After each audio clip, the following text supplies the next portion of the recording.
Baik, acara akan segera kita mulai dan saya harap untuk teman-teman yang lain untuk mute atau admin bisa memberikan fasilitas mute kepada semua peserta sehingga suara saya bisa terdengar oleh semua peserta.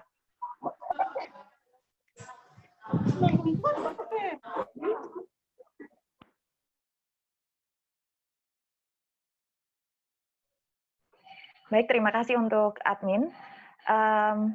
Kita mulai saja. Salam sehat. Assalamualaikum warahmatullahi wabarakatuh. Selamat datang untuk peserta NS Baik sesi 2, Nusantara Sehat Berbagi Kabar. Perkenalkan, saya Nida Adinia. Saya ingin memperkenalkan diri terlebih dahulu. Silakan untuk admin di layar bisa ditampilkan.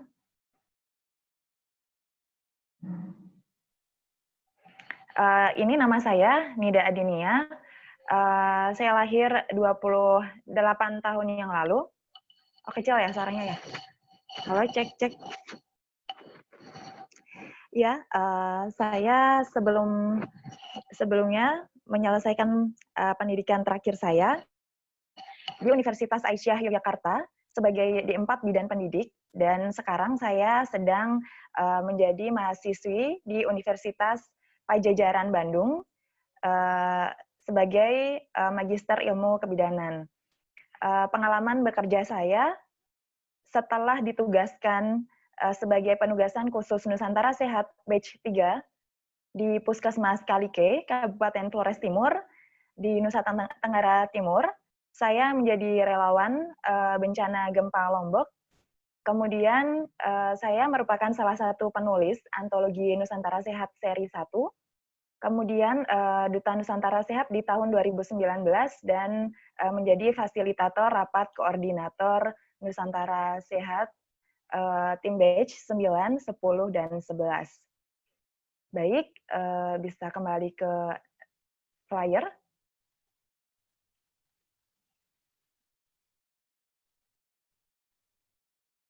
Ya, sebagai informasi bahwa acara ini diprakarsai oleh Nusantara Sehat tim batch 3, Kementerian Kesehatan, sebagai wujud rasa syukur kami dan sebagai bentuk tanggung jawab kami untuk memberikan informasi kepada teman-teman Nusantara Sehat terkait tugas belajar atau beasiswa pasca Nusantara Sehat.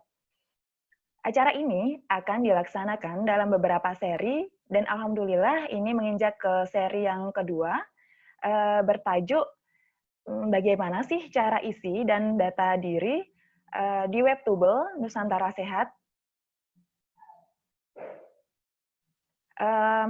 Pada seri kedua ini, sudah banyak sekali peserta yang mendaftar, mencapai ratusan pendaftar, sehingga dengan atensi yang sedemikian besar, kami akan memberikan fasilitas berupa link YouTube yang sudah di-share untuk teman-teman yang tidak bisa mengakses Zoom Classroom. Selanjutnya, bahwa seri Nusantara Sehat ini, seri Nusantara Sehat Berbagi Kabar ini, merupakan murni sharing session bagi kami peserta beasiswa yang sudah melewati step by step atau langkah-langkah pendaftaran hingga kegiatan belajar mengajar, dan tentunya hal-hal yang menjadi bahasan di sini tidak memiliki keterkaitan dengan tanggung jawab atau kebijakan Kemenkes. Yang kedua, yang kami perlu tekankan bahwa acara ini khusus bagi teman-teman Nusantara Sehat, baik yang masih aktif maupun yang sudah pasca penugasan, dan bukan merupakan tugas belajar atau beasiswa untuk PNS atau pegawai negeri sipil. Selanjutnya adalah tata tertib yang perlu diperhatikan bagi peserta, yaitu next.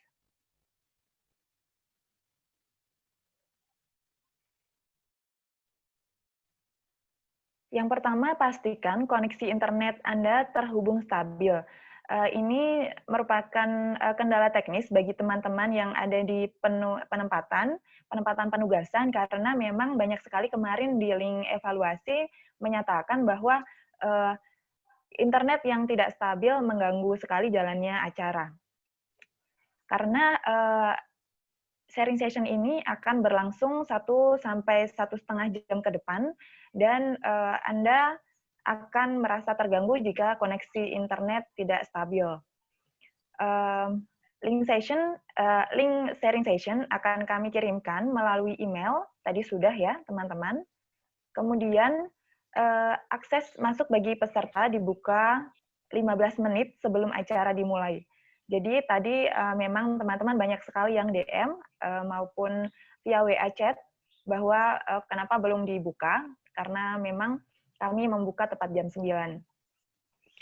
Kemudian, bagi teman-teman yang tidak bisa mengakses, Zoom Classroom, bisa mengakses YouTube Live, serta peserta perlu mengganti atau rename nama akun Zoom, Classroom Anda dengan, format NST atau NSI angkatan, kemudian nama asli. Seperti contoh yaitu NST3_Masdal. Kemudian peserta dimohon untuk menonaktifkan mikrofon atau mute saat kegiatan sharing session berlangsung. Peserta mengisi absensi yang akan dibagikan oleh panitia di tengah sesi acara. Ketika webinar berlangsung, peserta dapat bertanya kepada narasumber dengan memanfaatkan kotak chatbox Zoom atau YouTube dengan format tanya, nama pembicara 1 atau 2, kemudian pertanyaan secara ringkas. Kemudian moderator memiliki hak penuh untuk mengatur sharing session. Materi webinar akan diberikan maksimal 1 minggu setelah sharing session berlangsung. Dan link evaluasi nanti saya harapkan bahwa teman-teman mengisi untuk di akhir acara. Baik, acara ini akan dilaksanakan selama kurang lebih 1 hingga 1,5 jam, dimulai dengan menyanyikan lagu Indonesia Raya dan Mars Nusantara Sehat. Selanjutnya akan diberikan waktu bagi pembicara agar membagikan pengalaman selama kurang lebih 20 menit untuk pembicara pertama dan 20 menit untuk pembicara kedua, dan selanjutnya akan dilanjutkan dengan Q&A atau tanya jawab dari pertanyaan-pertanyaan yang ada di chat box Zoom Classroom atau di YouTube, serta nanti kami akan memberikan kesempatan bagi 2 peserta yang terpilih untuk memberikan pertanyaan secara live. Baik, silakan untuk admin menyalakan lagu Indonesia Raya.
Alhamdulillah, semoga arwah pahlawan yang telah memperjuangkan bangsa Indonesia mendapatkan tempat mulia di sisi Tuhan Yang Maha Esa, serta kita sebagai pionir dalam memperkuat kesehatan bangsa, tetap semangat memberikan pelayanan dan mengembangkan diri, salah satunya dengan mengikuti pendidikan yang lebih tinggi dengan Tubel Pasca Nusantara Sehat ini.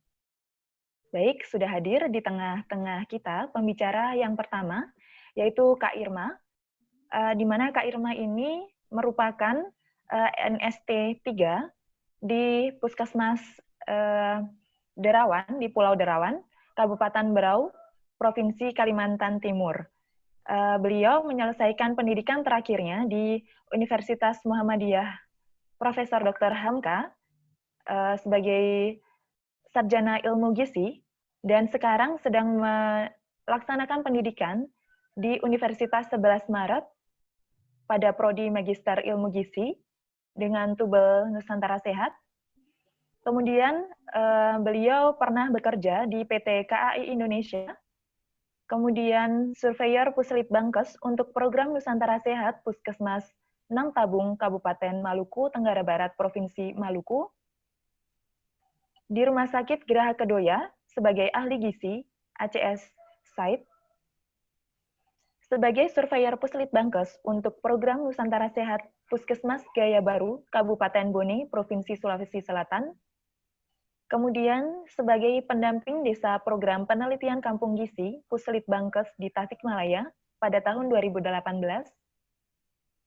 Relawan gizi Pusat Krisis Kemenkes untuk Palu, Sigi, Donggala saat bencana ya, ini 2018. Serta menjadi penanggung jawab teknis riset survei status gizi balita Indonesia, Provinsi Aceh. Silakan untuk Kak Irma untuk menyalakan videonya. Baik, untuk waktu saya persilahkan. Sebelumnya, atas waktunya, Assalamualaikum warahmatullahi wabarakatuh. Salam sehat. Oke, jadi untuk ini saya ingin berbagi pengalaman sedikit tentang gimana sih cara daftar di website Tubuh Nusantara Sehat gitu. Untuk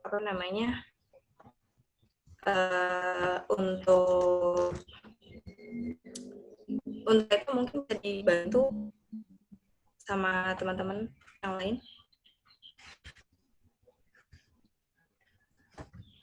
Sebelumnya suara saya terdengar atau tidak? Ya. Harus disiapkan kayak persyaratan ini itu segala macam, itu sebenarnya sedikit sudah dibahas di sesi 1 sebelumnya. Jadi untuk di sesi 2 ini kita cuman kayak cara cara pengisiannya aja, gimana-gimananya gitu. Terus jadi yang pertama sebelum kita ngisi-ngisi itu kita pastikan dulu dokumennya gitu. Jadi untuk dokumen yang harus kita siapin ini adalah ijazah terakhir yang udah dilegalisir. Jadi ketika nanti teman-teman upload juga itu udah harus yang ijazah terakhir yang dilegalisir. Jadi ijazah terakhir ini ijazah kita yang lama gitu. Jadi kayak misalkan sebelumnya kita S1, ya berarti ijazah S1 kita gitu yang harus dilegalisir. Terus kemudian transkrip nilai juga di sini sudah yang harus dilegalisir. Kemudian setelah itu surat keterangan selesai masa penugasan.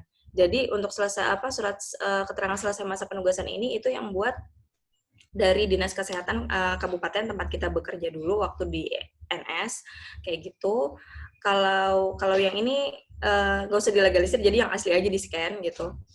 Dan kemudian nanti untuk yang dikirim juga pakai yang asli. Setelah itu untuk STR juga di sini STR yang asli aja di scan. Terus kemudian foto berwarna ukuran 4x6 dengan background-nya bebas. Jadi terserah mau belakangnya mau warna apa aja. Tapi kalau bisa ya yang satu warna gitu, jangan sampai di belakangnya ada kasurnya, jangan sampai ada pintunya gitu. Kalau bisa jangan sampai terlihat seperti itu.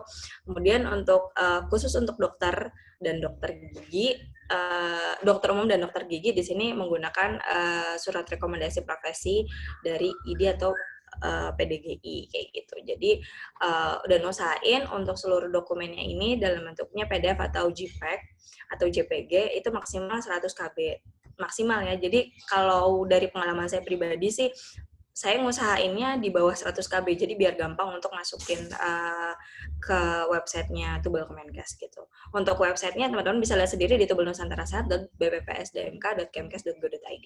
Next.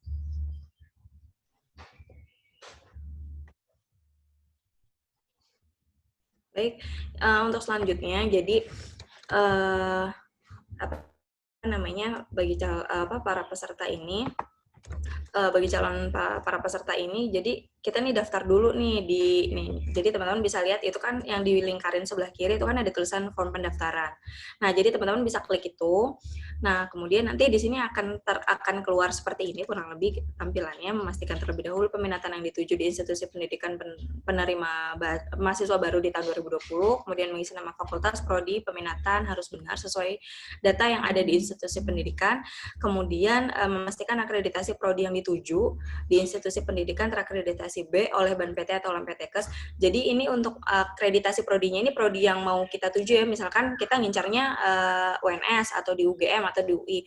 Jadi kampus-kampus itu gitu yang kita harus cari tahu. Prodi-prodi yang kita pengen tuju ini yang harus kita cari tahu, bukan prodi kita, kampus kita yang lama, bukan. Kemudian untuk yang keempat, data-data yang diinput akan digunakan sebagai landasan dasar SK-nya. Jadi nanti kalau kita udah lulus tes, itu nanti kita akan ini lulus tes dari kampus, nanti kita akan dibuatin SK-nya gitu. Jadi tapi sebelum lulus tes juga kita nanti akan disaring juga dari Kemenkes gitu untuk siapa aja sih yang lolos berkas gitu. Kemudian untuk yang kelima, seluruh data yang diinput dapat dipertanggungjawabkan kebenarannya. Jadi pastikan banget untuk data-data yang diinput itu harus semuanya harus sudah benar gitu. Setelah itu teman-teman bisa klik registrasi yang di bawah itu yang di buletin merah. Next.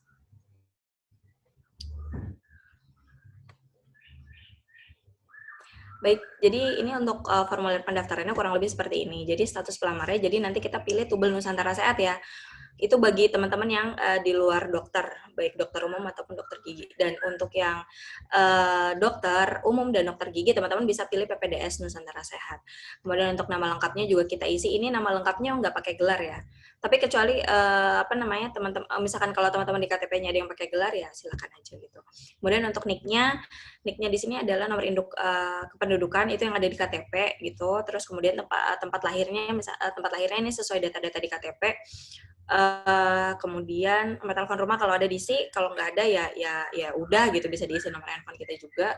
Kemudian jenjang pendidikan. Nah, jenjang pendidikan ini adalah jenjang pendidikan yang mau kita tuju, bukan pendidikan terakhir kita, bukan. Jadi karena ini kemarin contohnya kita pengen lanjut S2, jadi ya udah S2 gitu, kita tulis S2. Dan kemudian untuk riwayat pendidikan terakhir, nah ini baru pendidikan kita yang sebelumnya. Sebelumnya ini kita pendidikannya apa nih? Apakah strata 1 atau D3 atau D4 gitu. Kemudian nama institusinya kita tulis, nama kampus kita yang sebelumnya nih apa gitu.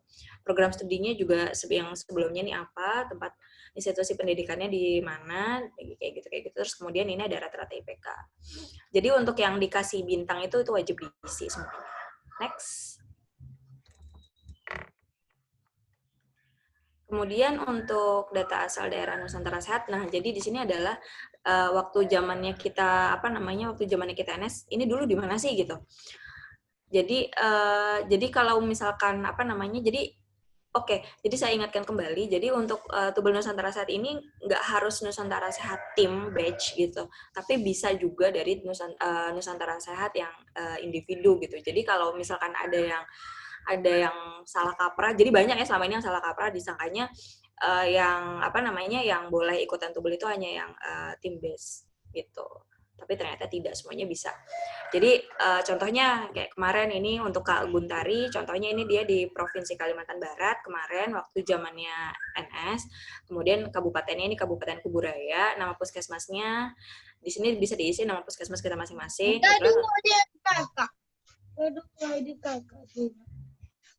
Baik, mohon untuk dimatikan mikrofonnya. Baik, untuk jenis tenaga kesehatannya di sini Kak Guntar ini adalah tenaga gizi. Jadi, tanggal selesai penugasan ini juga harus kita tulis ya. Kita selesai tanggal berapa gitu berdasarkan SK dari Kemenkes waktu yang awal kita keterima itu. Terus kemudian untuk nomor surat rekomendasi juga nanti harus kita cantumin. Tanggal surat rekomendasinya juga kita cantumin dan ini wajib di-upload gitu kan. Nah, jadi ini surat rekomendasinya ini dari Dinas Kesehatan tempat kita bertugas gitu. Dan jenis filenya bisa JPEG, GIF, PDF, dan ukurannya 150 KB. Kalau bisa ya tetap di bawahnya 150 KB, jadi agar memudahkan kita untuk upload gitu. Kemudian untuk informasi email pelamar, di sini juga kita pastiin alamat email kita yang benar-benar valid gitu, bukan yang jarang kita buka atau yang kita lupa passwordnya gitu. Jadi kita benar-benar harus kita pastiin dulu. Gitu. Next. Oh ya, dan untuk surat rekomendasi ini khusus untuk yang dokter ataupun yang dokter gigi. Selain dokter umum dan dokter gigi itu nggak usah pakai surat rekomendasi dari profesi kita gitu. Jadi khusus untuk dokter umum dan dokter gigi itu bisa minta rekomendasi dari ID ataupun PDGI gitu. Kemudian ini adalah contoh surat format surat rekomendasi dari Dinas Kesehatan Kabupaten. Kebetulan ini waktu itu di tempat saya bertugas, waktu itu saya di Berau, di Kabupaten Berau. Jadi ini contohnya seperti ini. Jadi untuk yang saya tulis 1 itu adalah nomor surat rekomendasi. Jadi nomor 1 ini adalah yang harus kita tulis di slide sebelumnya gitu. Kurang lebihnya seperti ini. Kemudian untuk yang nomor 2 adalah itu tanggal surat rekomendasi. Jadi surat rekomendasi ini kapan sih dibuatnya gitu. Jadi kalau untuk saran saya sendiri sih sebelum kita selesai penugasan, jadi kita udah kontak-kontakan dulu nih sama dinkesnya gitu. Kayak misalkan Pak, kita mau lanjut tubel, bisa nggak minta tolong dibuatin gitu, minta dibuatin untuk surat rekomendasi bahwa kita mau tubel kayak gitu. Next.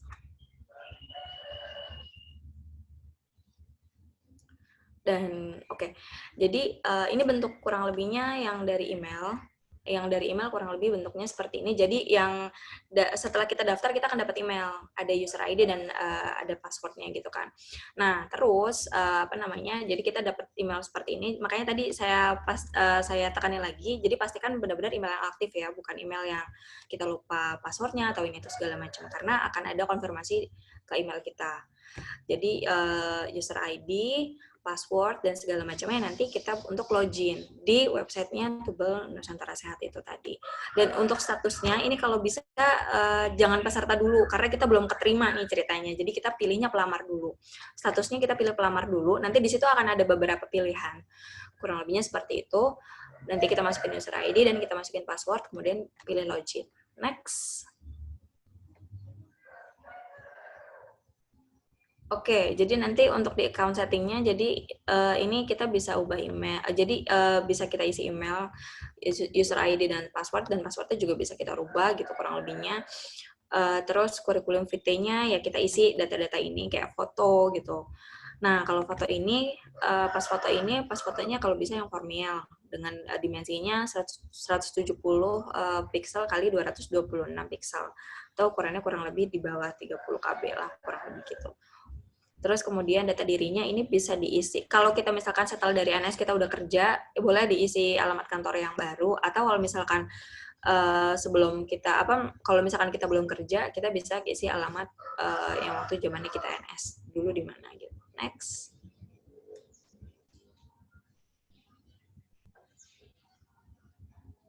Oke, jadi di sini adalah kurikulum vitae-nya, untuk kelanjutannya adalah riwayat pendidikan. Nah, untuk riwayat pendidikannya ini zaman kita yang dulu ya, gitu, bukan yang mau kita tuju. Jadi untuk misalnya seperti ini, untuk S1-nya ini ada di Universitas Gadjah Mada. Jadi program studinya ini juga kita kita isi yang lama, gizi kesehatan gitu. Terus tempatnya ini di kampus kita yang lama, alamatnya di mana sih gitu. Terus lulus tahun berapa, nilai IPK kita juga dimasukin berapa. Kemudian untuk sumber dayanya ini nanti akan otomatis sendiri diisi seperti ini gitu. Jadi otomatis dari si dari si website. Jadi pilih sesuai dengan jenjang pendidikan terakhir, isi di bagian yang edit gitu. Next. Jadi kalau teman-teman sebelumnya background-nya D3 ya tulis yang di D3, kalau background-nya D4 ya tulis yang di D4 gitu. Oke, untuk yang riwayat pekerjaan kan berarti zaman kita NS dulu ya gitu kan. Bisa di sana ditulisnya. Ya, jadi kita tulis unit kerjanya tadi di Sungai Kerawang gitu. Atau di tempat teman-teman lah di mana gitu, nama puskesmasnya. Terus unit utama Kemenkes kan berarti ini udah ditulisnya gini aja, unit utama Kemenkes, instansi pengusulnya ini di Kabupaten Kuburaya karena di Puskesmas Sungai Kerawang ini adalah kabupatennya Kabupaten Kuburaya gitu. Oke, untuk yang bawahnya ini kan kita nggak ada NIP ya, jadi nggak usah aja diisi. Next. Oke, dan untuk ini adalah kampus yang kita ingin tuju gitu. Jadi data-data ini di data peminatan ini data yang ingin kita tuju. Jadi institusi pendidikannya kita jadi gini teman-teman. Untuk yang di part ini adalah kita harus benar-benar cari tahu semuanya, baik dari kampusnya, dari fakultasnya, dari program studinya gitu. Terus lama pendidikannya berapa lama itu benar-benar kita harus cari tahu. Kurang lebihnya gitu. Kemudian untuk Nusantara. Jadi misalkan kita kasih contoh di sini misalkan kita pengennya ambil di Gadjah Mada nih, ya udah jadi Universitas Gadjah Mada kita cari di situ, di sana nanti ada daftar nama-nama kampusnya, kemudian untuk fakultasnya, nah kita harus pastiin dulu nih kalau misalkan kita mau ngambil gizinya di UGM ini fakultasnya di apa sih gitu, apakah di FKM, apakah misalkan di FK atau di mana gitu, itu benar-benar kita harus pastiin. Dan untuk gizi di sana itu, gizi di UGM itu apakah ilmu gizi murni ataukah sebenarnya dia ini hanya peminatan dari ilmu kesehatan masyarakat. Nah, itu yang benar-benar harus kita pahamin banget, yang harus kita tekanin gitu kurang lebihnya. Kemudian setelah kita udah cari tahu nih semuanya dan kita dapat, nah baru kita isi di sini gitu. Jadi usahain sebelum kita daftar kita udah tahu dulu. Kemudian untuk jenjang pendidikannya di sini juga kan yang mau kita tuju S2, berarti kita cari S2. Dan untuk lama pendidikannya teman-teman harus cari tahu dulu apakah jenjang pendidikannya ini apakah benar 4 semester ataukah 3 semester atau gimana, kita harus cari tahu dulu. Oke, next. Kemudian kita simpan ya, jangan lupa. Dan untuk akreditasinya sendiri itu yang mau kita tuju minimal itu harus B, nggak boleh kurang dari B. Misalkan Kak kalau C gimana, nggak boleh. Tapi kalau misalkan kalau misalkan kita mau gini, kalau akreditasinya kampus kita yang lama misalkan C, nggak masalah gitu. Jadi yang penting kampus yang mau kita tuju aja gitu. Kalau yang kita tuju minimal Kak Irma, B. Iya? 5 menit lagi. Ya, baik, kebetulan juga udah selesai. Untuk selanjutnya akan saya kembalikan kepada moderator. Terima kasih.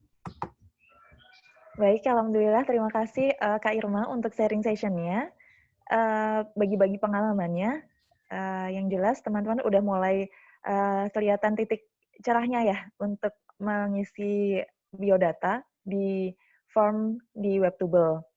Nah, sebelum kita menuju ke pembicara yang kedua, silakan teman-teman untuk mengakses link absensi webinar sesi kedua ini. Sudah ditampilkan di layar bahwa teman-teman bisa mengisi link yang berwarna biru. Nanti link ini akan kita masukkan ke chat box Zoom, dan silakan untuk bersiap-siap terlebih dahulu. Kak Guntari, pembicara kita yang kedua. Ada yang bilang situs linknya tidak dapat dijangkau ya?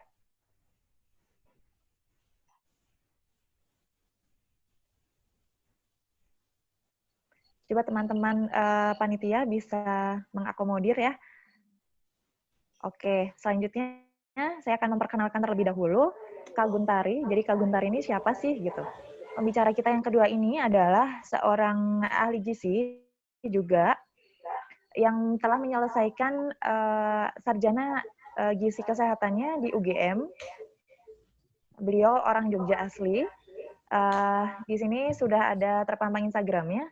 Nanti kalau ada yang mau DM-DM-an gitu ya. Kemudian beliau ini sekarang sedang menjadi mahasiswa di Magister Ilmu Kesehatan Masyarakat, peminatan gizi kesehatan di UGM juga. Dengan pengalaman bekerja, sebelum menjadi NST di Puskesmas Sungai Kerawang, Kabupaten Kuburaya, Provinsi Kalimantan Barat, beliau pernah bekerja menjadi staf administrasi keuangan di Fasnet Gama Inspira, kemudian menjadi tim penelitian gizi kesehatan UGM. Selanjutnya, di tahun 2018 sampai 2019, beliau bekerja di PT Ruang Raya Indonesia sebagai Education Consultant. Kemudian di tahun 2020, menjadi relawan EAS di UGM. Silakan untuk Kak Guntari menyapa teman-teman semuanya. Oke, selamat pagi teman-teman semuanya. Suara saya sudah terdengar ya? Ya. Oke, baik. Terima kasih kepada moderator atas kesempatan yang diberikan. Assalamualaikum warahmatullahi wabarakatuh. Selamat pagi rekan-rekan semuanya. Salam sehat.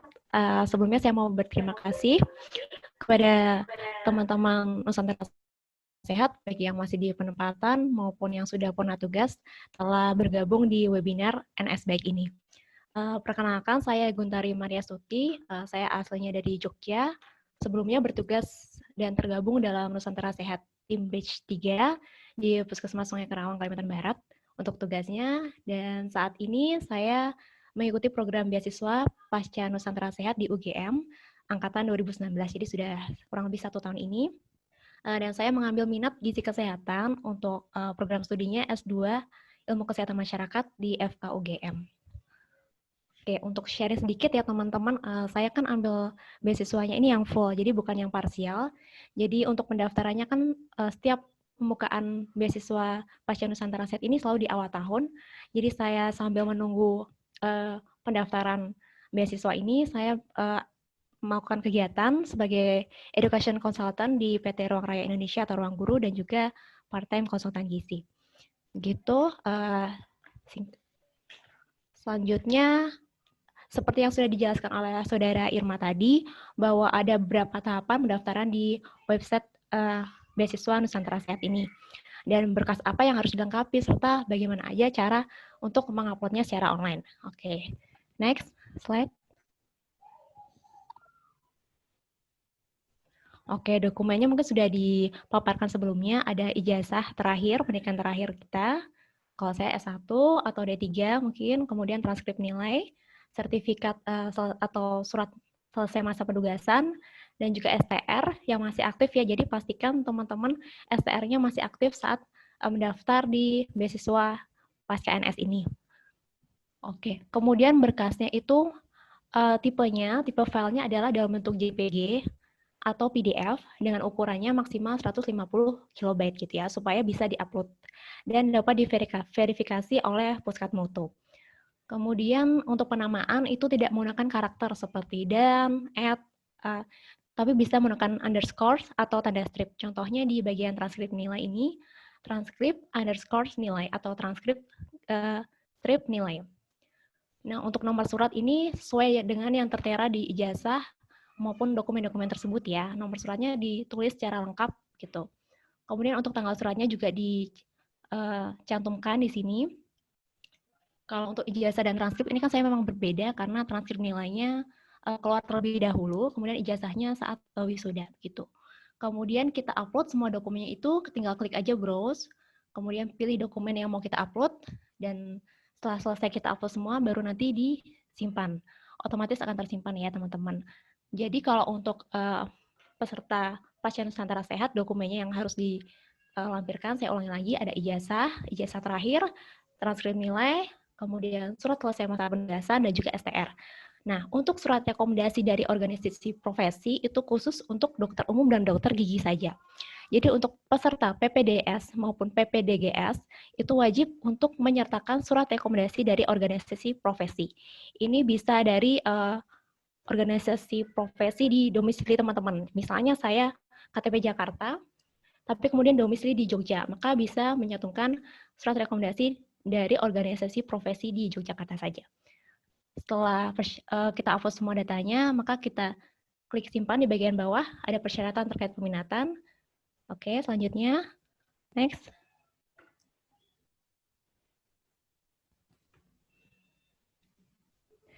Ini contoh ijazah yang harus diupload di Webtubel ya. Ijazahnya semuanya dokumen asli ya, scan asli dari ijazah, transkrip, dan semua dokumennya harus asli. Kemudian kalau untuk yang dikirim ke Puskat Mutu itu bisa fotokopi legalisir ya teman-teman. Oke, next.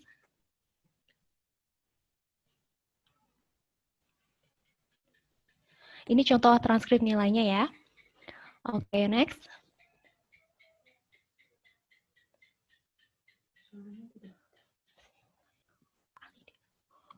Oke, ini untuk surat keterangan selesai masa penugasan ya. Oke, ini untuk nomornya tertera di situ, kemudian data pilih kita, dan juga periode masa penugasan di sini tertulis 1 Juni 2016 sampai dengan 31 Mei 2018. Kemudian ditandatangani oleh Kepala Dinas Kabupaten setempat ya. Oke, next.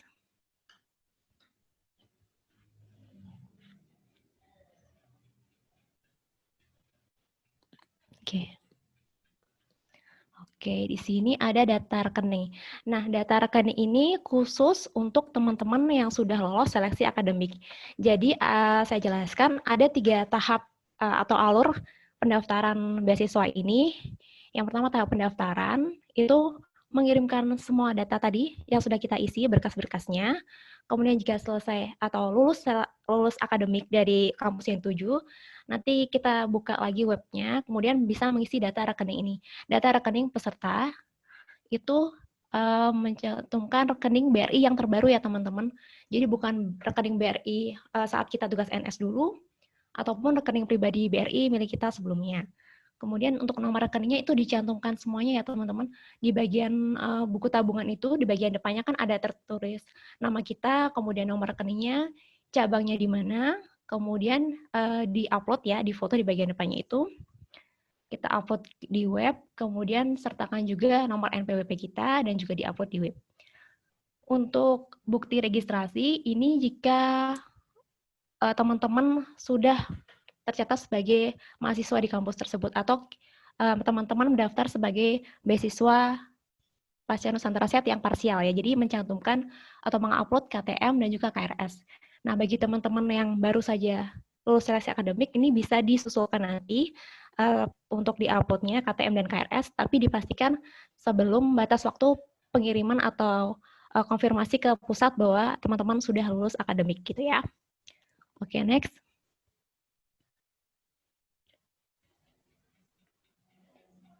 Nah, ini contoh berkas pendaftaran online-nya. Ada dua ya, teman-teman. Ada bukti pendaftaran online dan juga biodata pendaftaran online. Jadi sebelum kita kirim ke Puskat Mutu, dipastikan dulu, kan?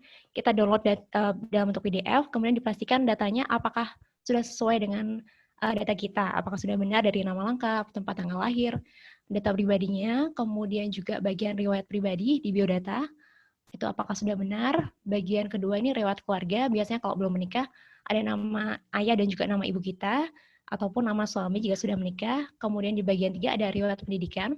Ini jenjang terakhir yang kita ambil, misalnya S1 gizi kesehatan ataupun D3 keperawatan. Kemudian di bagian 4 asal penempatan kita di mana sebelumnya. Dan di bagian 5 itu program studi yang akan kita ambil. Di sini tercantumkan contohnya S2 Ilmu Kesehatan Masyarakat dan peminatannya gizi kesehatan, jenjangnya S2. Oke, lanjut.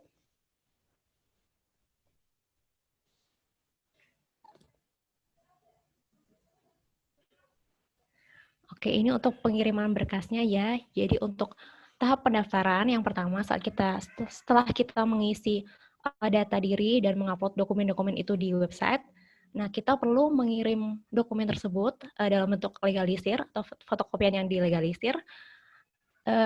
Antara lain adalah pre-out biodata online tadi, 2 lembar tadi itu masing-masing 1 lembar ya dari bukti pendaftaran online, biodata pendaftaran online, kemudian juga surat selesai masa penugasan, itu yang fotokopi, STR yang dilegalisir, kemudian ijazah, transkrip, dan juga bukti akreditasi yang akan dituju ya teman-teman.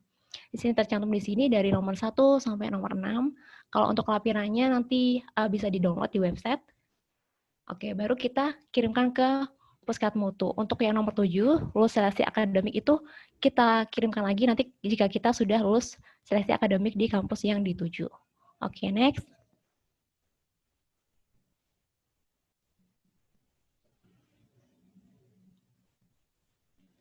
Oke, untuk program PPDS ataupun PPDGS, sama berkasnya yang dikirimkan ke Puskat Mutu, hanya saja ditambah dengan surat rekomendasi ID atau PDGE tadi ya. Seperti yang sudah saya sampaikan di sebelumnya. Nah, jika teman-teman sudah lulus seleksi akademik, nanti juga akan mengirimkan berkas kembali ke Puskat Mutu. Oke, next dulu.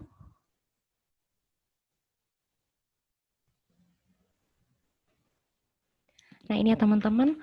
Kalau misalnya teman-teman sudah melakukan pendaftaran, kemudian mengirim berkasnya tadi yang tahap pertama, kemudian kita melakukan seleksi di universitas yang dituju, dan dinyatakan lulus akademik, maka mengirimkan dokumen di tahap kedua, yang dikirim seperti yang tertera di nomor 10 itu ya, ada registrasi ulang, yang dengan mengirimkan dokumen dari rekening, NPWP, KTM, dan KRS, serta bukti lulus seleksi akademik, kemudian mengirimkan kembali dokumen, print out biodata online, dan juga fotokopi KTM, KRS, nah, dan juga surat keterangan. Nah, surat keterangan sehat jasmani dan rohani dari rumah sakit pemerintah, dan juga surat keterangan bebas narkoba, gitu. Selanjutnya, berkas tersebut dikirim ke Kepala Puskat Peningkatan Mutu Sumber Daya Manusia Kesehatan, sesuai dengan alamat yang tertera di bawah ini ya. Oke, kemudian setelah kita mengirim berkas ke Puskat Mutu dan tercatatlah kita sebagai peserta beasiswa Pasca Nusantara Sehat, kita mengirimkan kembali dokumen ini untuk penandatangan SK Nusantara Sehat, SK beasiswa Pasca Nusantara Sehat. Oke, next.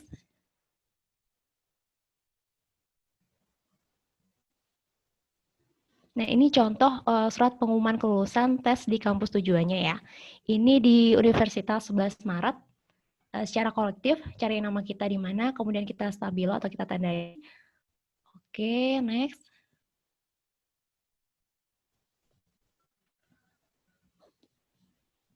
Ini contoh dari Politeknik Kesehatan Semarang secara kolektif juga.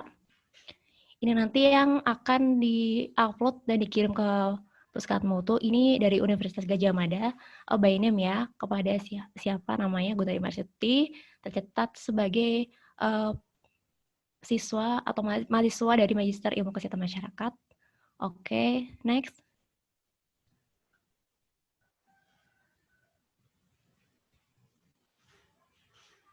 Nah, nggak afdol dong kalau kita sudah tercatat sebagai peserta beasiswa Nusantara Sehat, tapi kita belum punya SK. Nah, SK beasiswa pasca Nusantara Sehat ini dikeluarkan sekitar bulan September Oktober waktu itu. Kalau jadi saya sudah melakukan kegiatan perkuliahan kurang lebih 2 bulan baru SK tersebut keluar. Dan SK ini bisa kita cek ya di website Tubel, kita cek, kemudian setelah kita lihat datanya, kita cetak. Setelah dicetak, ini kita tanda tangani. Jadi, SK ini kita tanda tangani di bagian bawah ini, kemudian juga harus ditandatangani juga oleh ketua program studi kampus yang kita tuju atau kampus saat kita melakukan perkuliahan, begitu ya. Setelah kita tanda tangani dan juga diketahui oleh ketua program studi kampus setempat, kita kirim kembali ke Puskap Mutu. Nah, untuk pengiriman SK ini yang telah kita tanda tangani ini secara kolektif ya teman-teman. Misalnya dari satu kampus itu atau kampus UGM ada 3 orang peserta beasiswa. Nah, maka itu kita kirim secara bersama-sama. Kalau misalnya salah satu tidak bisa karena ini terkait juga dengan uang saku kita juga nanti begitu. Oke, next.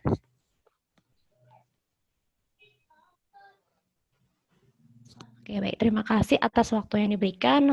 Mohon maaf jika materi yang saya sampaikan masih belum jelas. Kurang lebihnya mohon maaf. Wassalamualaikum warahmatullahi wabarakatuh. Saya kembalikan kepada moderator. Waalaikumsalam warahmatullahi wabarakatuh. Luar biasa ya, Kak Guntari ini dia S1-nya di UGM, kemudian melanjutkan Magister Gizi Kesehatannya, Magister Ilmu Kesehatan Masyarakat dengan peminatan gizi kesehatan di UGM juga. Jadi bagi teman-teman peserta sharing session kali ini yang ingin sekali di UGM, melanjutkan ke UGM, atau memang basicnya gizi, bisa tanya-tanya lebih lanjut lagi, lebih banyak lagi di Instagramnya juga bisa ya, Kak Guntari ya? Ya, bisa. Iya, untuk teman-teman yang belum belum bisa mengakses link absensi yang tadi katanya tertutup, nanti akan dibagikan di akhir acara, masih bisa, nanti kita akan perbaiki. Kemudian ini sudah banyak sekali pertanyaan-pertanyaan yang masuk dari Zoom dan dari email, kemudian banyak sekali yang DM dari WA chat juga. Kami akan mencoba untuk menjawab satu persatu, tetapi memang karena waktunya sangat terbatas, nanti bagi teman-teman yang tidak memiliki kesempatan untuk dibacakan pertanyaannya dan dijawab pertanyaannya oleh pembicara-pembicara kita, nanti kita bisa fasilitasi di sesi selanjutnya. Jadi tetap pantengin informasi terkait dari NS Baik sesi selanjutnya. Baik, kita akan masuk untuk bacakan pertanyaan ya. Jadi untuk ini untuk pembicara 1 ya, untuk Kak Irma nih, apakah bisa kuliah dengan beasiswa pasca NS ini dalam masa tugas? Jadi dia masih penugasan nih, tapi dia pengen daftar. Itu gimana? Silahkan kita satu persatu dijawab biar nanti nggak lupa pertanyaannya ya.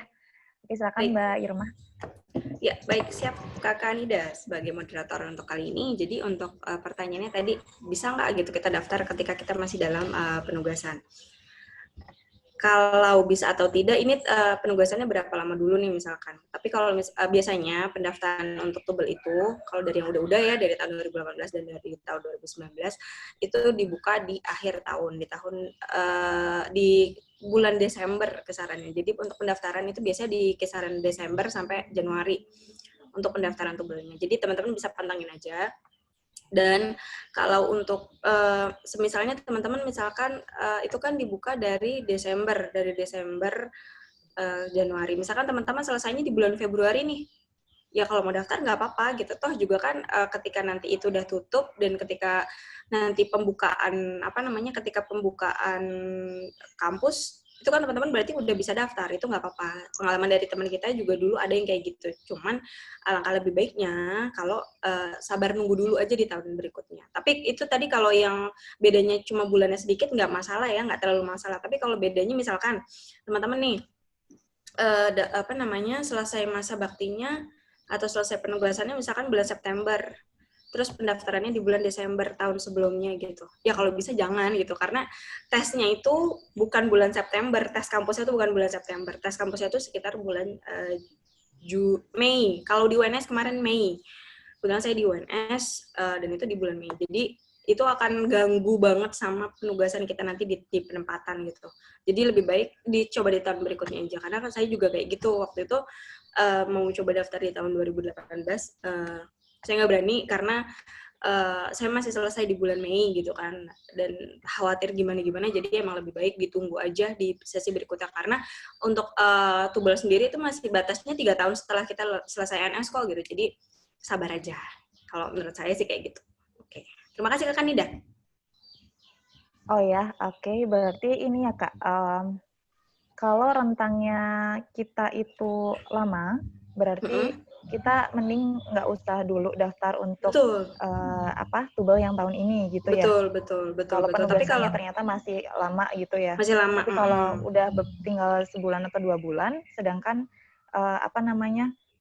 pengumuman untuk kampus ini nanti bisa jadi bersamaan atau bahkan malah setelah kita selesai penugasan itu bisa ya direkomendasikan exactly. gitu ya. Benar banget. Jadi harus dipertimbangin lagi lah gitu. Kalaupun emang misalkan ada juga gitu kan yang nanya misalkan kayak Kak bisa nggak gitu ketika kita lagi bisa ke record kok. Kemarin kayak gitu.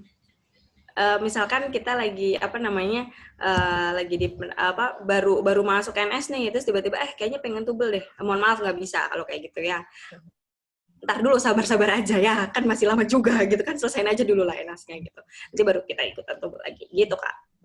Iya, oke. Bahkan dari teman-teman seperti Kak Guntari, selesai masa penugasan beberapa bulan sambil menunggu pembukaan tubel NS ini, bekerja dulu ya, Kak Guntari. Betul. Iya, betul. Ya. Oke, kita lanjut ke pertanyaan selanjutnya. Dari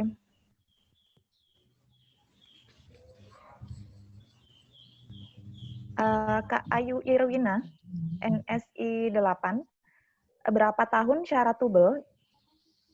Berapa tahun syaratnya tubel? Dan jika sudah selesai tubel, apakah masih bisa mengabdi kembali di NS individu?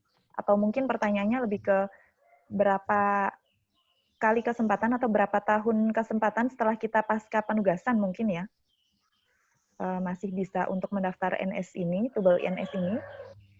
Dan apakah masih bisa masuk untuk mengabdi kembali di NS individu setelah tubel ini? Begitu, silakan untuk Kak Guntari. Oh ya, baik. Terima kasih moderator. Kalau untuk persyaratan berapa lama sih kita bisa mendaftar tubel ini setelah kita pasca Nusantara Sehat? Untuk saya kemarin, untuk Nusantara Sehat Tim, itu batas waktunya 3 tahun ya. 3 tahun dari selesai kita bertugas. Jadi saya selesai tugas itu di Mei 2018, otomatis batas akhir saya untuk melakukan pendaftaran tubel itu di Mei 2021.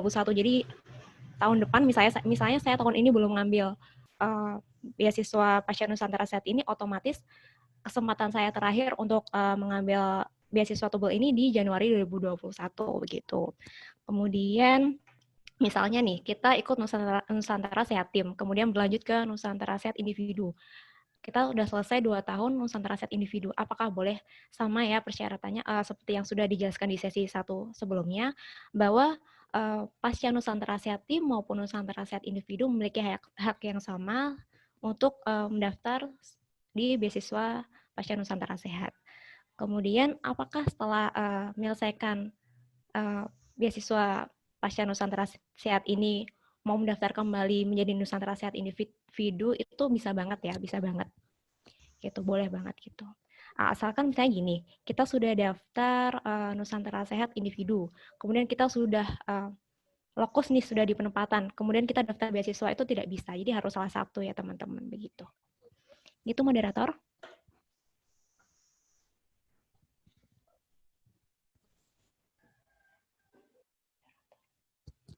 Baik, mungkin untuk pertanyaan tersebut sudah jelas ya.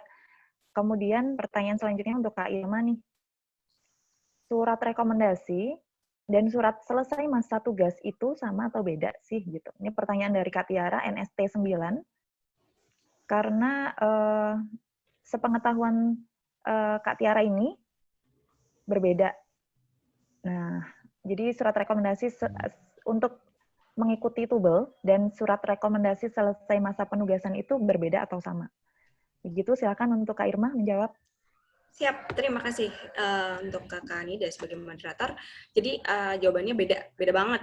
Tadi kalau untuk yang selesai masa bakti itu kita tadi ada fotonya. Kalau yang tadi yang surat rekomendasi itu nggak ada fotonya. Sebenarnya nggak masalah sih mau ada fotonya dua-duanya juga nggak masalah gitu. Cuman itu dua hal yang berbeda gitu. Jadi makanya tadi saya tekanin lagi di awal untuk minta langsung. Jadi ketika kita udah mau selesai kita langsung bilang nih, kita langsung sounding gitu ke Dinas Kesehatan Kabupaten kita untuk minta tolong dibuatkan dua surat itu. Satu surat selesai masa bakti yang memang kita harus punya, dan kemudian untuk surat rekomendasi tubel itu juga. Jadi gini aja teman-teman, kalau misalkan teman-teman ada niat mau tubel ataupun enggak, kalau bisa buat aja, jadi buat jaga-jaga gitu loh. Jadi biar aman gitu. Jadi kalau emang tiba-tiba berubah pikiran nih, kayak tiba-tiba misalkan nunggu pembukaan NS lama nih gitu, kayaknya seru deh ikut tubel aja gitu. Oh ya udah, berarti teman-teman kan udah nyiapin datanya nih. Ketika teman-teman udah nyiapin datanya, sok lah mangga digas gitu, itu bisa kayak gitu. Baik, jadi alangkah lebih baiknya emang disiapin aja dua-duanya gitu. Gitu kan Ida. Terima kasih. Benar banget karena memang surat selesai masa penugasan ini wajib kita miliki mau kita setelah NS bakalan tubel maupun akan NSI gitu, NSI kan, lagi, NSI lagi ya. Gitu. Karena itu menurut kita itu kayak jimat ya nggak sih? Jimat, iya benar. Setuju saya Kak. Ya, kan? Iya. Jadi kalau teman-teman itu masih di penugasan ini diharapkan memang benar-benar memperhatikan surat selesai masa bakti atau selesai masa penugasan itu. Kemudian jangan sampai hilang. Oke. Selanjutnya ini ada pertanyaan lagi nih. Bagaimana sistem seleksi di kampus? Apakah berbeda dengan mahasiswa yang lain yang bukan merupakan tubel NS? Dan yang kedua pertanyaannya ini nih tepat banget nih. Mau bertanya dari NSI 10 Kak Khairul, apakah bisa dari D4 atau sarjana terapan lanjut tubel untuk profesi dietitian? Mungkin ini hampir sama dengan teman-teman yang D4 kebidanan atau keperawatan ya yang masuk ke profesi. Jadi bukan ke magister gitu. Coba Kak Guntari, saya minta waktunya. Baik, berarti dari kenapa kebidanan mau ambil ke dietitian, profesi dietitian begitu ya? Bukan. D4 atau sarjana terapan ini lanjut tubel untuk profesi dietitian. Oke, kalau untuk profesi dietitian itu khusus bagi teman-teman yang sudah sarjana gizi ya. Jadi untuk sarjana selain non gizi itu tidak bisa mengambil profesi dietitian begitu. Itu akan menyalahi kode etik gitu. Jadi ini masuk ke ranah akademisinya atau karena tubelnya, Kak? Itu ke ranah akademisinya iya. Kemudian ke bagian tubelnya juga iya, karena kan kita harus linear juga gitu. Saat kita mendaftar, misalnya juga dari profesi dokter nih, dokter umum mau ngambil kesehatan masyarakat itu nggak bisa. Jadi kalau misalnya kalian dokter umum harus ngambil program PPDS gitu. Atau bagi dokter gigi ya PPDGS, tidak bisa beda lintas linear gitu, nggak bisa, harus linear gitu untuk yang tubelnya. Oke. Tapi kalau seandainya ini D4 atau S1 kebidanan mau ambil profesi gitu bisa kali ya? Bisa Kak ya? Karena dia linear kan. Kebidanan ke profesi kebidanan. Oh iya, itu bisa linear. Atau mau misalnya dari D4 mau ambil S2 kebidanan gitu juga bisa. Tapi pastikan juga kampus yang dituju tadi ya, apakah bisa. Kayak saya misalnya kan gizi, tapi saya masuknya ke Magister Ilmu Kesehatan Masyarakat. Itu saya tanya dulu ke pusat, ternyata masih bisa dan linear, ya saya bisa masuk ke Magister Ilmu Kesehatan Masyarakat. Ataupun misalnya tidak bisa, ya mungkin dicoba di universitas yang lain begitu. Karena setiap kampus pun berbeda ya. Contoh gizi pun ada banyak peminatannya ya, gizi masyarakat, bisa gizi masyarakat, gizi klinis gitu. Ya. Kalau di UI itu kan lebih ke kesehatan masyarakat dan gizinya gizi masyarakat, nah gitu. Oke, jadi ini juga merupakan warning bagi teman-teman yang ingin mendaftar sesuai dengan apa yang diinginkan ya, karena ketika kita sudah klik di web nanti, kemungkinan besar untuk berubah universitas itu jauh, jadi sangat kecil. Jadi kita memang harus bisa memastikan universitas yang kita tuju itu merupakan prodi yang benar-benar kita inginkan. Baik, selanjutnya pertanyaan yang tadi belum dijawab, Kak Guntari, bagaimana seleksi di kampusnya? Sistemnya apakah sama dengan yang teman-teman dari umum, ataukah kita akan dibedakan karena merupakan peserta atau calon peserta dari Tubel NS? Oke, baik. Kalau untuk pendaftaran di kampusnya itu setiap kampus memiliki alur yang berbeda-beda ya. Kalau saya contohnya saja di UGM, itu kan ada pendaftaran secara mandiri, beasiswa, maupun kerjasama yang lain. Nah, saya mengambil di bagian kerjasama gitu. Untuk BPPSDM itu di bagian kerjasama, nanti di situ sudah otomatis diikutin aja, diisi data dirinya, nanti sudah otomatis kita tercatat sebagai pendaftar dengan jalur kerjasama atau beasiswa dari BPPSDM begitu. Namun untuk jalur PPDS ataupun PPDGS itu nanti ada jalur tersendiri ya gitu. Pendaftarnya tetap sesuai dengan PPDS maupun PPDGS secara umum, nanti menghubungi saja bagian akademiknya, nanti akan dicatat sebagai calon peserta beasiswa Asia Nusantara Sehat di kampus tersebut begitu. Mungkin dari untuk tiap kampusnya berbeda-beda gitu ya, di UGM berbeda, di UNS berbeda begitu. Hanya untuk sistem seleksinya, maksud saya mungkin ini teman-teman yang menanyakan ini, sistem seleksinya itu apakah ada keistimewaan tersendiri atau memang kita harus mengikuti langkah-langkah yang memang sudah diberikan kampus begitu? Oke, untuk alur pendaftarannya sama seperti pendaftar yang lainnya ya, tidak dibedakan baik yang itu untuk pendaftar dari beasiswa NS maupun dari LPDP ataupun peserta biaya mandiri umum begitu. Jadi sama, persyaratannya pun juga sama begitu. Baik, jadi memang kita sebagai sekalipun kita sudah mengantongi SK Tubel NS, tetapi kita tetap harus fighting ya, harus tetap betul. Berusaha keras untuk bisa masuk ke universitas yang akan kita tuju tanpa memiliki keistimewaan. Baik, ini akan saya berikan kesempatan bagi dua peserta yang ingin menanyakan secara live, secara langsung kepada pembicara kita. Saya sudah acak pesertanya yang menanyakan untuk Kak Ayu. Boleh open videonya, open mic-nya. Oke. Kak, terdengar, Kak? Iya. Halo. Pertanyaan yang akan ditujukan untuk pembicara keberapa? Oke, terima kasih, Kak. Untuk pembicara kedua. Halo, Kak? Ya. Oke, silakan. Langsung aja, Kak ya. Terima kasih untuk kesempatannya. Saya Ayu dari NS Tim 9. Saya mau bertanya, saya dari D4 Kebidanan, Kak. Saya ingin melanjutkan S2. Untuk habis S2 Kebidanan itu untuk melanjutkan ke profesi, apakah masih bisa di-cover sepenuhnya dengan beasiswa ini, Kak? Itu yang pertama. Terus untuk yang kedua, pertanyaan kedua, saya lulus pemberkasan nih di Puskes, tapi tidak lulus di kampus yang dituju. Nah, itu kampus yang dituju itu ada pembukaan lagi di tengah tahun.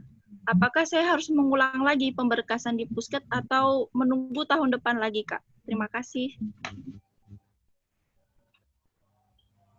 Baik, silakan untuk pembicara yang diberikan kesempatan untuk menjawab. Oke, kepada saya ya pertanyaannya berarti ditujukan.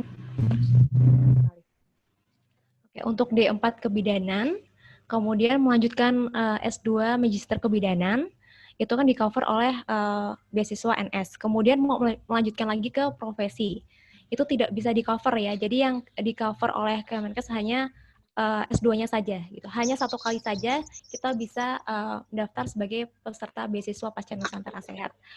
Mau ambil S2-nya ataukah mau ambil profesinya, salah satu aja, begitu yang di-cover.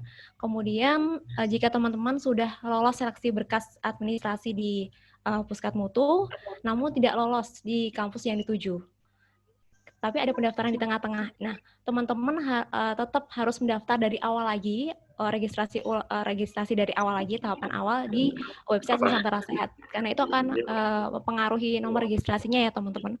Misalnya teman-teman daftar di 2019 ini, 2020 misalnya, 2020 tidak lolos di kampus yang dituju, maka teman-teman harus mendaftar ulang kembali di pembukaan beasiswa tahun 2021, begitu. Kita masuk jam 10, itu sehari, baru ini 2 harinya. Ya, di tahun depan untuk pemberkasan ulang ya, Kak ya? Iya. Tapi kalau misalnya Ayu ini daftar, misalnya daftar lagi yang di tengah-tengah semester ini, daftar kembali di kampus yang 7, kemudian lolos, berarti nanti jatuhnya parsial, karena kamu sudah memasuki perkuliahan dulu, baru nanti daftar beasiswa begitu. Tapi kalau memang mau full, bukan parsial, kamu bisa menunggu dulu dan mengambil pendaftaran lagi di Januari 2021 gitu. Per tanggal.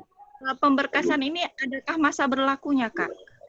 Pemberkasan yang tubel ini? Iya. Pemberkasan kalau misalnya kita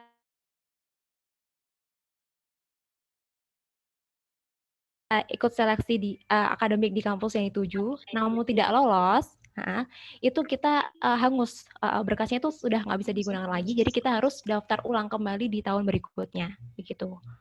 Oh, siap. Oke, jadi gitu. Kak, seandainya nih Kak, kan saya sekarang kan sambil nunggu tubel kerja nih, terus ada pemasukan pegawai tetap atau PNS di sini. Apakah kalau saya sudah ditetapkan jadi PNS atau pegawai tetap di tempat saya bekerja, saya masih bisa mengambil beasiswa?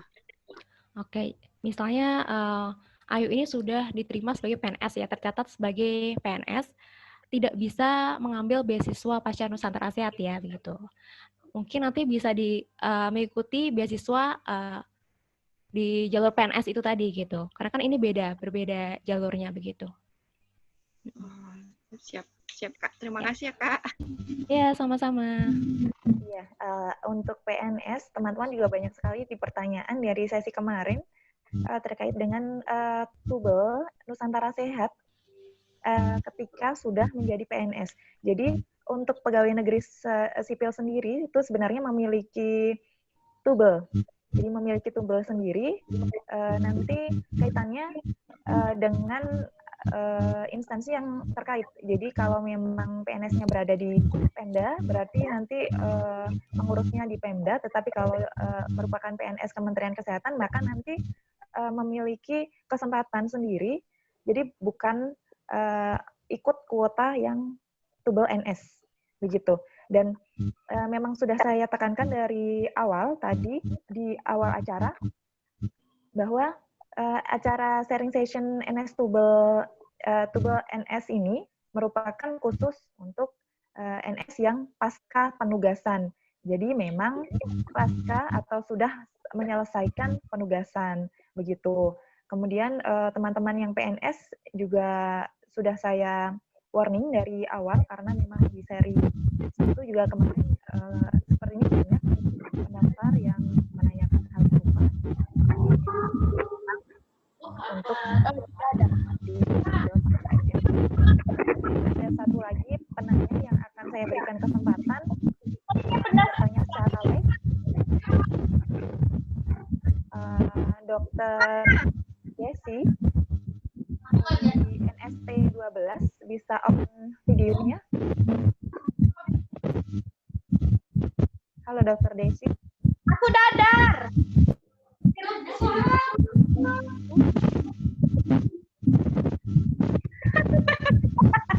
bisa bergabung. Kedengaran ya. Baik, Dr. Desi dari NST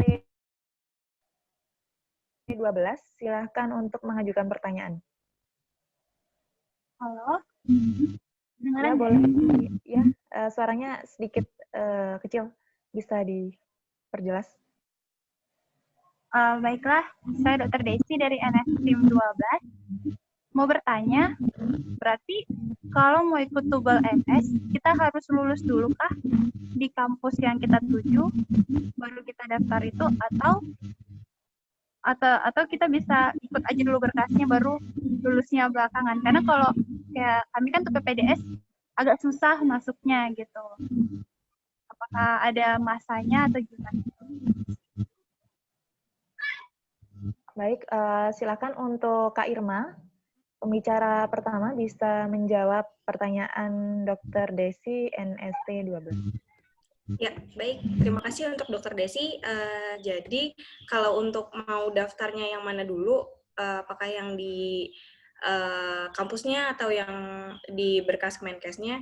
Kalau menurut saya pribadi, mending coba di yang Kemenkesnya dulu gitu. Karena kalau misalkan kakak udah masuk duluan nih ke kampusnya gitu, itu nanti jatuhnya bisa jadi parsial, Kak, gitu. Karena untuk pembukaannya sendiri itu kan dari Kemenkes itu kan cuma 1 kali dalam 1 tahun. Jadi benar-benar kita maksimalin aja kesempatannya gitu, Kak. Kalau dari menurut aku gitu, karena khawatirnya nih, misalkan kakak udah tembus dulu nih di kampusnya gitu, kakak mau tembusin dulu, terus otomatis kan semuanya kakak udah harus preparation gitu kan dari pembayaran dan ini itu segala macam. Nah, misalkan kakak udah masuk duluan, terus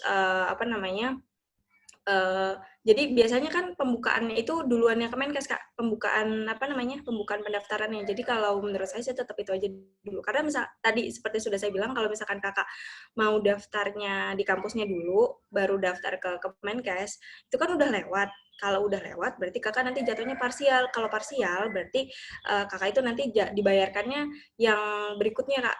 Jadi ketika kakak awal daftar, misalkan kakak udah kena 2 semester, nah 2 semester itu berarti kakak harus pakai biaya sendiri, kayak gitu. Kalau untuk yang berikutnya, nanti baru dibayarkan sama Kemenkes, gitu. Seperti itu kurang lebih, Kak Desi. Kak, berarti kalau misalnya kita udah daftar dulu, di Kemenkes, kampus. Oh iya, di Kemenkes. di Kemenkes dulu, berapa lama kita dikasih waktu untuk bisa lulus di kampus yang kita tuju? Oke, jadi sistemnya itu seperti yang udah disampaikan tadi sama Kak Guntari. Jadi kalau kita daftar, misalkan kan pembukaannya setiap akhir tahun ya, kayak Desember gitu, Desember sampai Januari. Misalkan kakak mau daftarnya nanti nih untuk yang sesi Desember sampai Desember 2020, kemudian sama yang sampai yang Januari 2021. Terus kakak misalkan buka pendaftarannya di kampusnya di bulan Mei gitu misalkan. Nah, berarti kakak harus lulusnya di tahun itu. Kalau misalkan kakak di tahun 2021, misalkan kakak nanti nggak lulus, berarti kakak di tahun berikutnya, kakak harus ulang lagi semuanya step-step dari awal lagi. Kayak dari pendaftaran, dan ini tuh segala macam itu harus diulang lagi. Gitu, Kak. Sudah jelas, Kak Desi? Gimana? Sudah jelas. Oke, siap. Oke, terima kasih untuk banyak sekali penanya, tetapi memang tidak bisa kami akomodir satu persatu. Selanjutnya, untuk link evaluasinya, teman-teman panitia, ya. Sebelum kita tutup acara, saya harapkan bahwa teman-teman peserta bisa klik link evaluasi dan mengisinya untuk webinar sesi kedua ini. Selanjutnya nanti akan kami share untuk link pendaftaran atau registrasi webinar NS Baik sesi 3, di mana temanya adalah hak dan kewajiban peserta pasca penugasan beasiswa pasca penugasan NS. Ini banyak sekali yang bertanya dari kemarin, apa saja untuk hak dan kewajiban, apakah pembayarannya itu mana saja yang di-cover, dan lain sebagainya.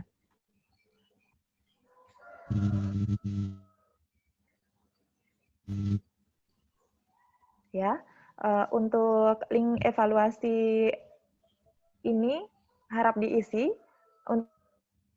menjadikan evaluasi bagi kami teman-teman panitia. Dan sebelum acara ini berakhir, kami mengucapkan terima kasih untuk Kementerian Kesehatan Republik Indonesia, Dr. Indra, kemudian Kak Irma, Kak Guntari sebagai pembicara hari ini, serta teman-teman yang mengikuti acara sebagai peserta NS Baik Nusantara Sehat Berbagi Kabar. Dimohon bagi para peserta untuk menyalakan video, kita foto session dulu, silakan.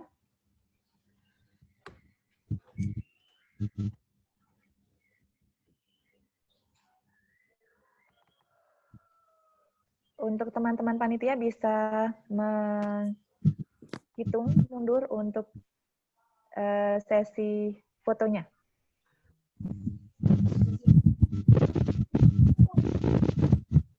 Silakan yang belum mengaktifkan videonya, mohon untuk dibuka.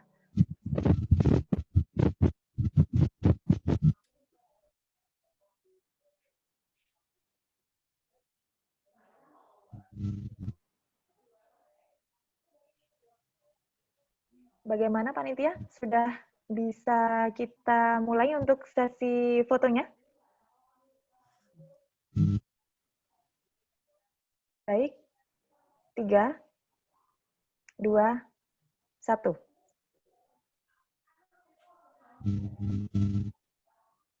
Silakan untuk diambil fotonya, teman-teman panitia.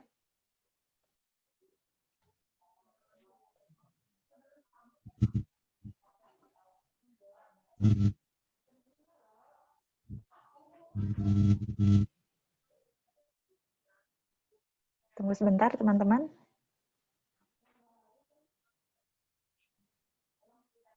Tetap pertahankan senyumnya.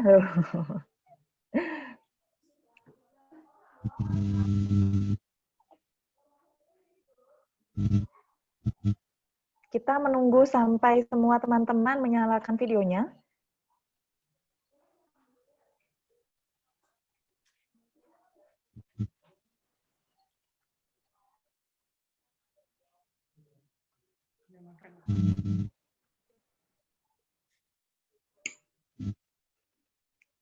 Baik, untuk teman panitia bisa share untuk link registrasi NS Baik sesi 3.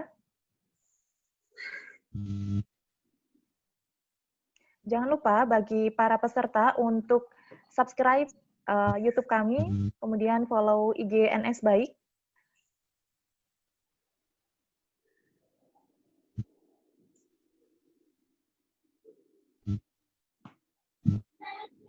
Sudah ya untuk capture-nya, teman-teman? Baik, sudah.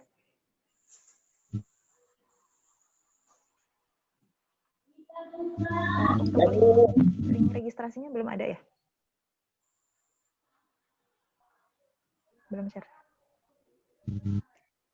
Baik, sambil teman-teman panitia untuk memberikan akses pada link registrasi webinar sudah dibuka di Zoom chat ya. Kami harap untuk teman-teman share bagi teman-teman Nusantara Sehat di luar sana, karena informasi-informasi terkait NS Baik ini kami hadirkan bagi teman-teman yang memang memiliki keinginan atau effort yang kuat untuk mengetahui informasi terkait dengan tubel, dan di sesi-sesi selanjutnya akan kami hadirkan beberapa pembicara terkait dengan berbagai profesi, sehingga kami harap bisa untuk informasinya di-share. Begitu untuk informasi bisa kami sampaikan via WA Group atau YouTube atau email. Dan terima kasih untuk kehadiran teman-teman dari 1,5 jam berlalu. Dan jaga kesehatan, tebarkan kebaikan. Wabillahi taufik wal hidayah. Wassalamualaikum warahmatullahi wabarakatuh.